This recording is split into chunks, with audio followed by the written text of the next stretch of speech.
very good evening and welcome to the news tonight, your one stop for the day's top stories. I'm Tracy Shilshi. Let's head straight to the headlines. As the nation bid goodbye to the 2 soldiers killed on the LOC, Director General of Military Operations speaks to his Pakistani counterpart, vows to take appropriate action against the barbaric act. Election Commission cancels the Anantnag by-polls indefinitely in view of the current tense situation in the valley. Governor meets Home Minister while Arun Jaitley briefs the Prime Minister over the beheadings issue.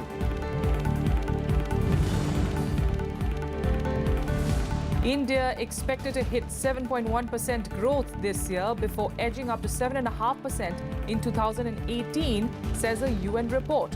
Warns India of heightened risks related to bad loans in public sector banks. And days after shadowboxing in the Korean peninsula, US President Donald Trump now says he would be honored to meet North Korean leader Kim Jongun under the right circumstances. Our top focus this evening, the Indian Army has vowed an appropriate response to the despicable act of beheading and mutilation of 2 Indian soldiers by Pakistan on Monday. The incident happened along the line of control in Jammu and Kashmir's Poonch district. Meanwhile, in a telephonic conversation, India's Director General of Military Operations conveyed his serious concerns on the issue to his Pakistani counterpart, saying that the act was beyond any norm of civility. The Border Security Force on Tuesday said that the Pakistani army provided cover with firing to their border action team personnel to enable them to attack and kill Indian Jawans in the Krishna Ghati sector of Jammu and Kashmir's Poonch district. In another development, the Indian Director General of Military Operations called his Pakistani counterpart on the hotline and told that the act of beheading was dastardly and inhuman. The DGMO also raised the issue of fire support provided by the Pakistani posts. However, Pakistan's army has denied any involvement in the attack or mutilation of the Indian soldiers. उनके 2 FDL opposite side से पाकिस्तान की तरफ से और 2 ambush जो उन्होंने लगा रखे थे, चारों ने साइमल्टेनियस फायर शुरू किया और जो बाकी हमारे जवान थे वो उसमें इंगेज थे और इसी फायरिंग के बीच में जो बैट एक्शन होता है, बैट एक्शन का मतलब है कि जो typically it consist of the regular army and मुजाहिदीन्स और दे ट्रेन मिलिटेंट्स, तो उन दोनों ने इस फायर पावर का जो उनकी तरफ से आ रहे थे 2 FDL और 2 एम्बुश के, उसका फ़ायदा उठाते हुए उन्होंने 2 जवानों को म्यूटिलेट किया, उनकी बॉडी को. Meanwhile, the army and the BSF bid farewell to both martyred soldiers. Naib Subedar Paramjeet Singh and Head Constable Prem Singh in a wreath-laying ceremony organized in Poonch. The mortal remains of both soldiers were flown to their native villages. That we are here to mourn and pay tribute to the martyr, and we are with the family, the whole force, BSF, Indian Army, the whole country is united at this moment. जिस तरह की नापाक हरकत पाकिस्तान ने की है, वो युद्ध में भी नहीं की जाती है. हम इसकी पूरी भर्त्सना करते हैं. देश के शहीदों की शहादत व्यर्थ नहीं जाने दी जाएगी. It has affected the morale of the Indian people, morale of the Indian army, and it has had also continuous attack in the military installations. It put a question mark about the security structure in the border. The mutilation of our soldiers at the border is something which is reprehensible and we strongly condemn. The issue here is, how does the government of India intend to deal with this very real problem which is continuing? On Monday, under the cover of heavy rocket and mortar fire, Pakistan's border action team had sneaked across the line of control into the Poonch sector in Jammu and Kashmir and beheaded 2 Indian soldiers. Bureau Report, Rajya Sabha TV. Meanwhile, in Kashmir Valley, where a day after the beheadings of 2 soldiers on the LOC by the Pakistani army took place, tension has escalated across Kashmir.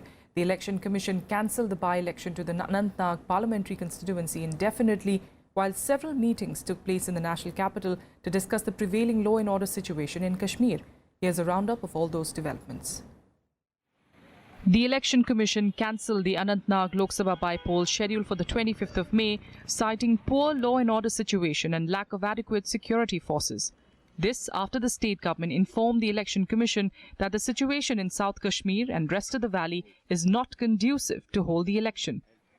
In a 10-page order issued on Monday night, the Election Commission stated that the by-election to fill the vacancy will be held by the Commission in due course when the law and order situation becomes conducive to the holding of free, fair and peaceful election. The Anantnag Lok Sabha seat fell vacant after Mehbooba Mufti took over as the Chief Minister in July last year, following the death of her father, Mufti Muhammad Saeed. तसद्दुक मुफ्ती साहब उन्होंने एक अच्छा फैसला लिया, एक petition किया उन्होंने election commission से, और उसके बाद इलेक्शन कमीशन एसेस करता रहा होम मिनिस्ट्री और स्टेट गवर्नमेंट से सिक्योरिटी सिचुएशन भी और इसके सियासी मुज़म्मिरात पर भी बड़ी लंबी बहस हुई आज तक, और आज ये फैसला हुआ कि हालात मौजूद नहीं है इंतखाबात के लिए, लोगों के हक में है ये फैसला. The by-poll, earlier scheduled for April, was deferred after 8 people were killed in poll-related violence. The Srinagar parliamentary seat, which was won by National Conference Chief Farooq Abdullah, witnessed a record low voter turnout of over 7%. Reacting to the EC's decision, former Chief Minister of the state, Omar Abdullah, tweeted, "It's depressing to see how far we have regressed in Kashmir from the highs of the assembly polls of 2014 to the cancelled election of 2017. Jammu and Kashmir Governor N.N. Vora met Home Minister Rajnath Singh in the capital and reviewed the ground situation of the valley. Finance Minister Arun Jaitley too met with the Prime Minister to discuss the government's latest strategy after the beheadings of the 2 Indian soldiers by Pakistani army on Monday. The situation in Kashmir has remained volatile since July last year after the killing of Hizbul terrorist Burhan Wani in a police encounter. More than 90 people have lost their lives in protests since then. Bureau Report, Rajya Sabha TV. To talk us through the nuances of this story that's developing in Kashmir, it's on the edge. Things are, of course, getting tense by the day. S.D. Muni, Professor Emeritus, School of International Studies at JNU, joining us live from the capital at the moment. Professor Muni, thanks so much for being here with us.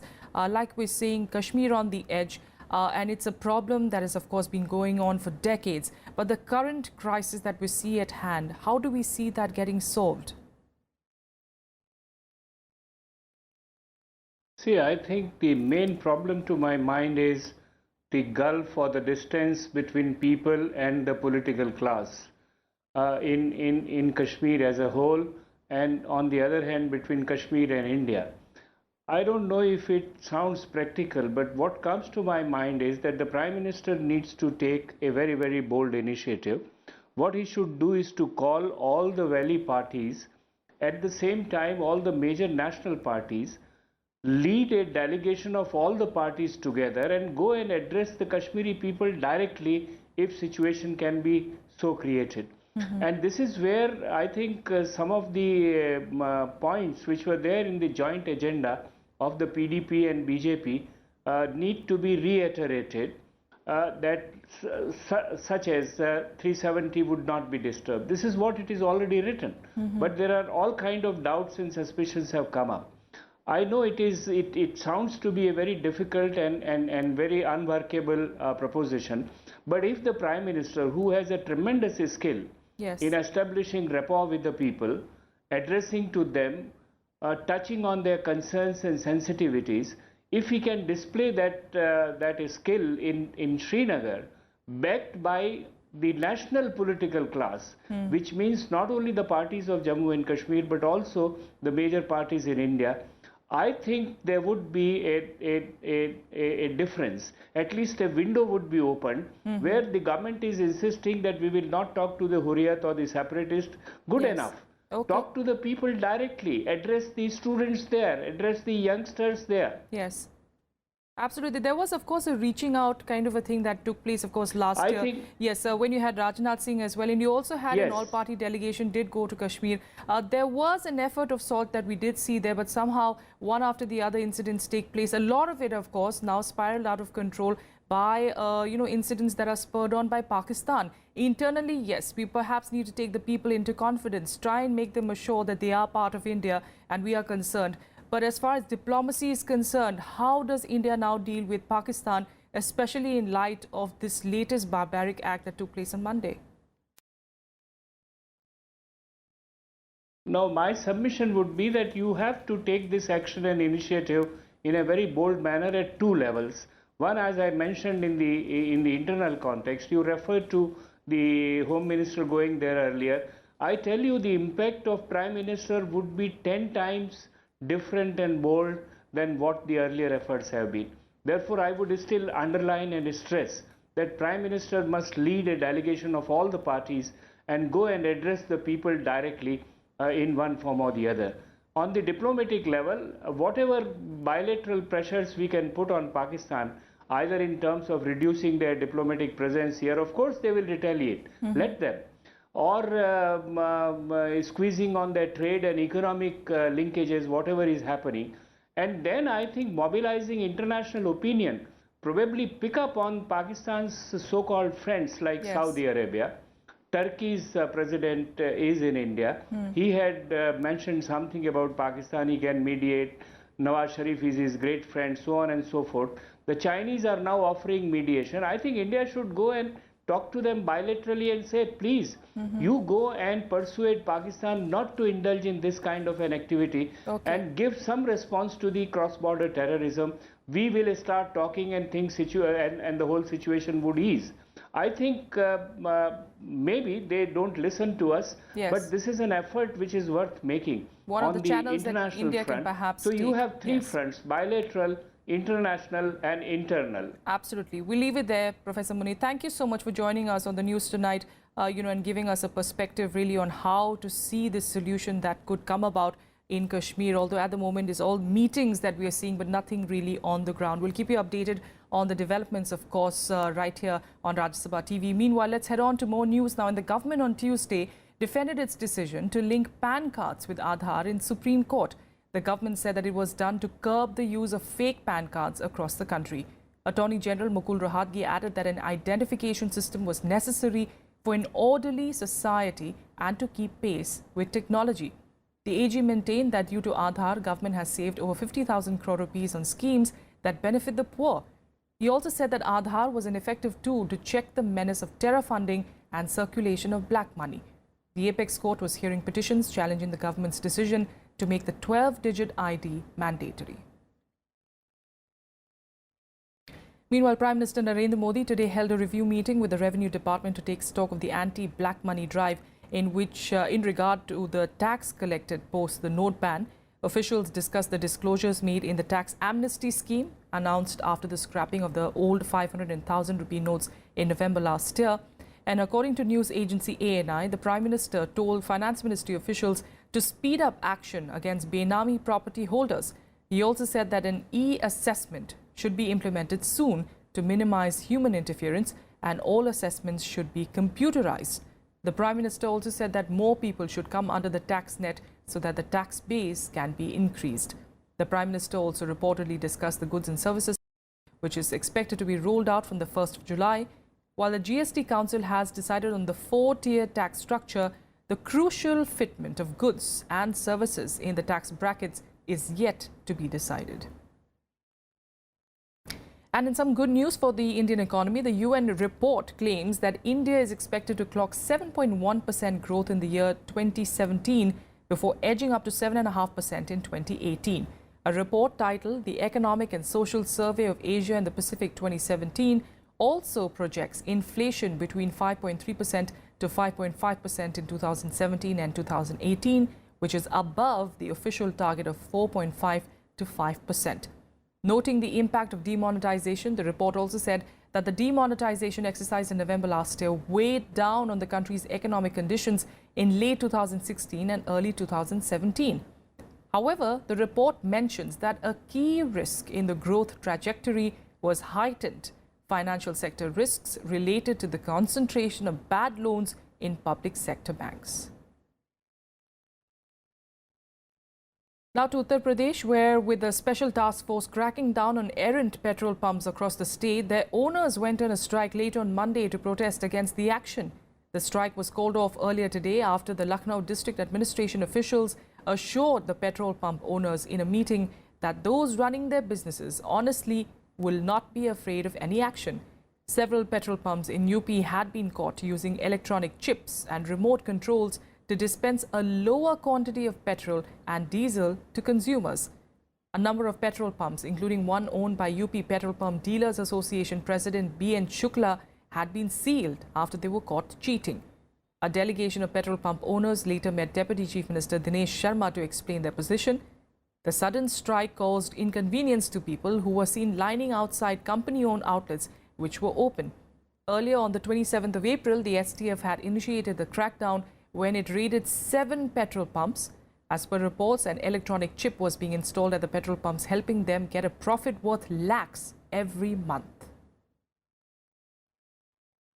PM साहब ने हम लोग को ये assure किया है कि आने वाली जितनी भी चेकिंग होंगी वो नियम कानून के अनुसार होंगी और किसी भी तरह का फिजिकल वायलेंस स्टाफ के साथ नहीं किया जाए। उन्होंने ये चीज अश्योर करी है कि जिस नोजिल में कमी पाई गई है सिर्फ उसी नोजिल को सील किया जाएगा, बाकी नोजिल से बिक्री चालू करने के उन्होंने अपने एडमिनिस्ट्रेशन को आदेश दे दिए। And now let's take you through what else is making news across the country and nationwide. The Enforcement Directorate has registered a money laundering case against AIDMK Amma leader TTV Dinakaran and others in connection with the alleged bribery of Election Commission officials. This comes after it took cognizance of a Delhi police FIR in the matter. Dinakaran was arrested on the 25th of April after 4 days of questioning by the Delhi police. A team of officials from the ED and CBI have reached London to hold talks with British prosecutors to seek the extradition of Vijay Mallya. Mallya was arrested on the 18th of April by the Scotland Yard upon India's to extradite him from Britain. He was released on bail a few hours later though. Mallya owes over 9,000 crore rupees to a consortium of 17 Indian banks. The Delhi High Court on Tuesday directed the CBSE to ensure that schools affiliated to it must not indulge in commercial activities. The court directed the education institutes to refrain from selling books and uniforms in their premises. CBSE has already issued a circular in this regard. The Uttar Pradesh cabinet has approved the implementation of GST in the state. The bill will be tabled in the assembly session commencing the 15th of May. If the Assembly ratifies the bill, UP will become the 5th state after Jharkhand, Telangana, Bihar and Rajasthan. The Narendra Modi government is keen on rolling out GST from the 1st of July.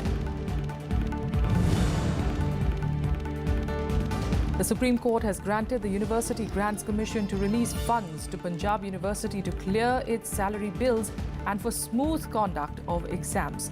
The move comes after the Punjab University told the Apex Court that it has been running short of funds since last few months to pay monthly salaries. Earlier, Punjab and Haryana High Court had also ordered the UGC to release funds.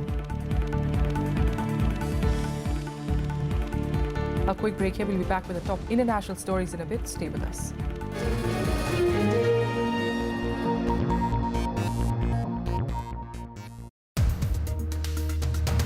It was an EVM leher, not Modi leher. I think insult to the people of the country. Why does the secular lobby say that the nationalism which is projected by BJP is a pseudo-nationalism? We, after so many years, don't need any certificate from any lobby. BJP is becoming bigger than RSS, or RSS is overshadowing BJP. I don't think so that BJP can ever become bigger than RSS. Watch To The Point with Union Minister Dr. Harshvardhan only on Rajya Sabha television.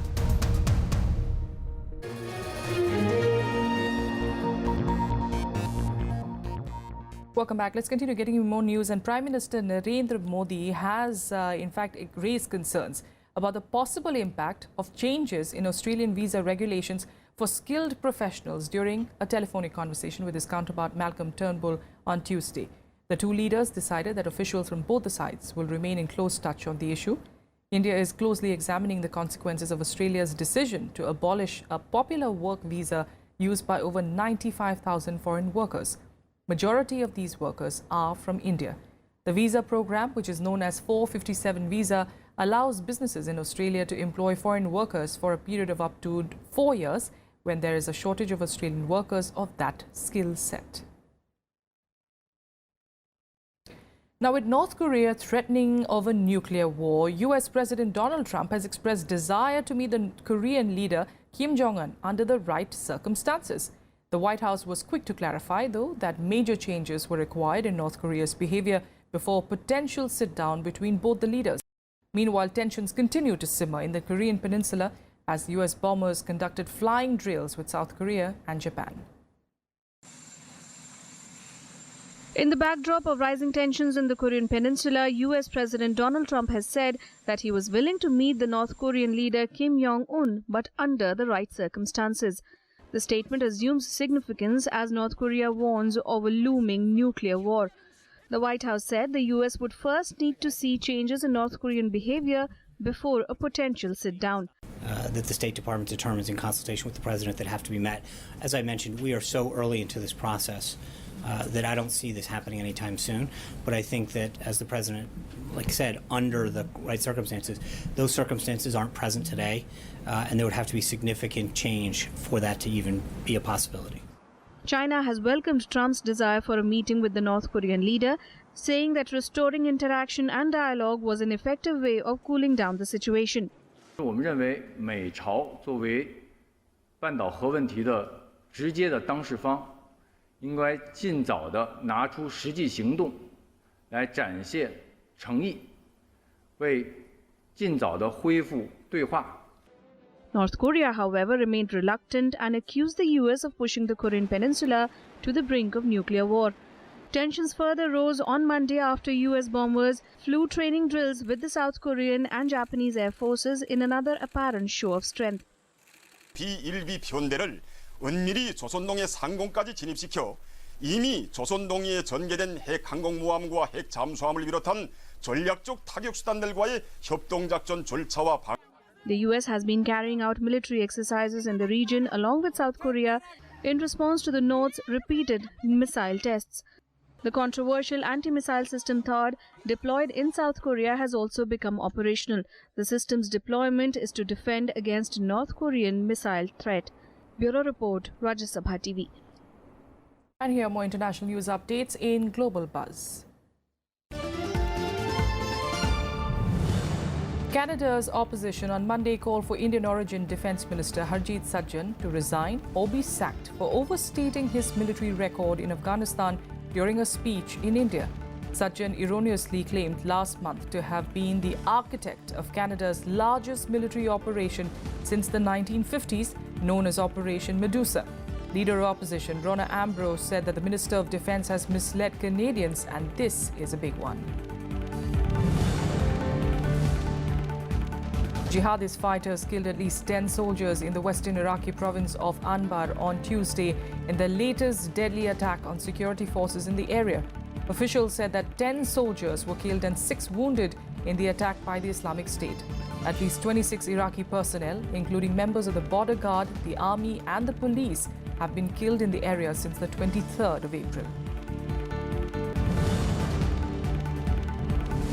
The Communist Party of China has accused its own party officials of donating funds to the Dalai Lama and joining underground pro-independence organizations.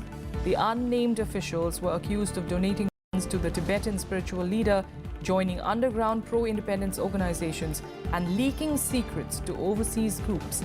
Communist Party magazine said their activity severely undermines the party's fight against separatism.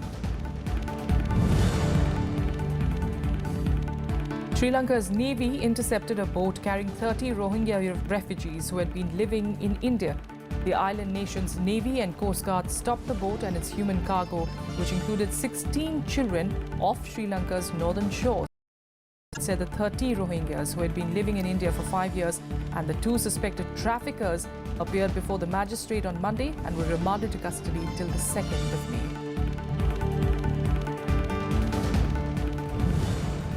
And finally, here are some updates from the world of sports in Sports Beat. India lost their third round-robin match against Australia 1-3 in the Sultan Azlan Shah Cup. The men in blue took the initial lead in the 25th minute through a field goal from Harmanpreet Singh, but defending champions Australia scored in 3 field goals to maintain their position at the top of the league standings. India are on 4 points from 3 games with 2 games to go. Mark Selby defended his World Snooker Championship title with a stunning comeback to beat John Higgins. Selby was in fact trailing 10-4, but claimed 9 out of the 10 frames to lead 13-11 before eventually winning 18-15 and securing his 3rd crown in 4 years. The world number 1 is only the 4th player to claim back-to-back titles in the modern era. Defending champions Real Madrid will face rivals Atletico Madrid in the first leg of the semi-final of the Champions League. 11-time champions Real will have the home advantage playing at Santiago Bernabeu. Real had defeated Atletico 5-3 on penalties in the 2016 final in Milan and 4-1 in extra time in 2014. That's all we could pack in on the news tonight. Thank you so much for joining us.